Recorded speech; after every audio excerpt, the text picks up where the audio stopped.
আসসালামু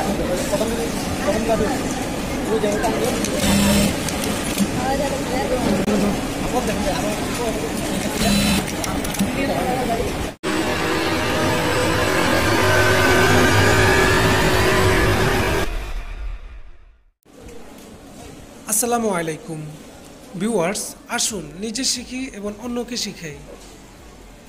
তো ভিউয়ার্স, আজকে আমি যে টপিকটি নিয়ে আপনাদের সামনে হাজির হলাম সেটি হলো জ্যাক শার্লি 2 এই মডেলের সিঙ্গেল নিডল প্লেন মেশিনের টেকআপ লিভার পজিশন এবং কি নিডল বারের পজিশন, এর সাথে জড়িত যে নাইফের ক্যাম টাইমিং, এগুলো আমরা প্রোগ্রাম থেকে একুরেটভাবে সেট করে দেখাবো।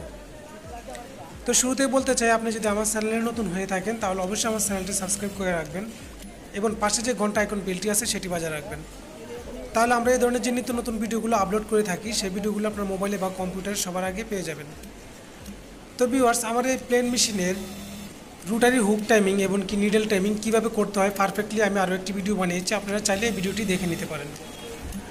তো ভিউয়ার্স, আপনারা দেখতে পাচ্ছেন যে আমার টেকআপ লিভারের পজিশন ঠিক না থাকার কারণে আমার মেশিনে সুতা কাটতেছে না। তো আমার এই সমস্যাটা আমরা কিভাবে প্রোগ্রাম থেকে সেট করব? অনেক সময় দেখা যায় আমাদের কন্ট্রোল বক্সে সমস্যা দিলে আমরা যখন সার্ভিস করে নিয়ে আসি তখন এই সমস্যাগুলো বেশি দেখা দেয়। তখন আমাদের এই মেশিনে রিসেট দিলেও আমাদের এই সমস্যাটা যায় না। তখন সেই ক্ষেত্রে আমাদের মেশিনের প্রোগ্রাম থেকে এই সমস্যাগুলো সমাধান করে নিতে হয়। তো ভিউয়ার্স, এই সমস্যাটি সমাধান করতে হলে আমার ভিডিওটি শুরু থেকে শেষ পর্যন্ত দেখতে হবে, তাহলে আপনার যে কোনো লোক এই সমস্যাটি সমাধান করতে পারবেন।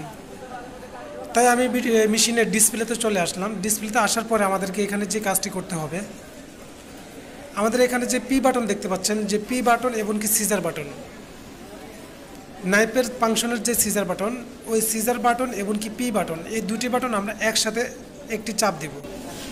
এক সমান করে চাপ দেওয়ার পরে আবার আমরা পি বাটন চাপ দিব। চাপ দেওয়ার পরে আমাদের এখানে 24 নম্বর প্রোগ্রাম চালু হয়ে যাবে। 24 নম্বর প্রোগ্রামের সাথে কিছু এক্সট্রা নাম্বার আপ ডাউন করবে। যখন আমরা পুলি ঘুরাবো তখন এটা নাম্বারটা আপ ডাউন করবে।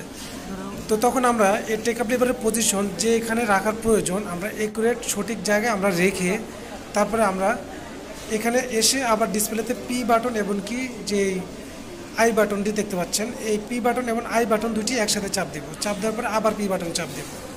তখন সেক্ষেত্রে আমাদের এই প্রোগ্রামটা সেভ হয়ে যাবে। তো সেভ হয়ে গেলে এখন আমরা দেখি আমাদের মেশিনে সুতা কাটে কিনা এবং কি পজিশনটা ঠিক হয়েছে কিনা। তো ভিউয়ার্স, আপনারা দেখতে পাচ্ছেন এখন আমাদের মেশিনের নাইফের সুতা কাটতেছে না, কিন্তু টেকআপ লিভারের পজিশন উপরে চলে গেছে। নিডল বারের পজিশন ঠিক আছে কিন্তু নাইফের সুতা কাটতেছে না। তো আমরা যখন পি আর সিজার বাটন চাপ দিয়েছিলাম তখন আমাদের নাইফের ফাংশনটা অফ হয়ে গেছিলো, যার কারণে সুতা কাটেনি। এখন আমরা আবার নাইফটা চালু করে দিলে এখন আমাদের মেশিনের সুতাটা একুরেটভাবে কাটবে। তো ভিউয়ার্স, আপনারা চাইলে এই নাইফ ফাংশনের ক্যাম টাইমিংয়ের একটি ভিডিও দেওয়া আছে, আপনারা চাইলে ওই ভিডিওটি দেখে নিতে পারেন।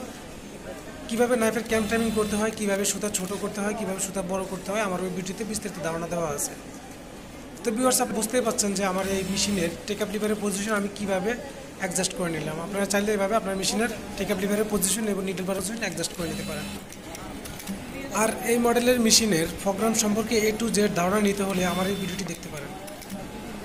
তো ভিউয়ার্স, আমার ভিডিওটি যদি আপনাদের কাছে ভালো লেগে থাকে তাহলে অবশ্যই একটি লাইক করবেন এবং কি কমেন্ট করবেন, আপনাদের মতামত জানাবেন, এমনকি আপনাদের বন্ধুদের মাঝে শেয়ার করবেন।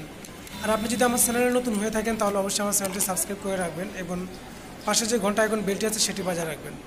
তাহলে আমরা এই ধরনের নিত্য নতুন ভিডিওগুলো আপলোড করে থাকি, সেই ভিডিওগুলো আপনার মোবাইলে বা কম্পিউটারে নোটিফিকেশন হিসেবে সবার আগে পেয়ে যাবেন। আর যদি সাবস্ক্রাইব করে থাকেন তাহলে অসংখ্য ধন্যবাদ। তো এই ছিল আজকের মতো ভিডিও টিউটোরিয়াল। দেখা হবে পরবর্তী কোনো এক ভিডিওতে। সে পর্যন্ত সকলে ভালো থাকেন, সুস্থ থাকেন। আল্লাহ হাফেজ।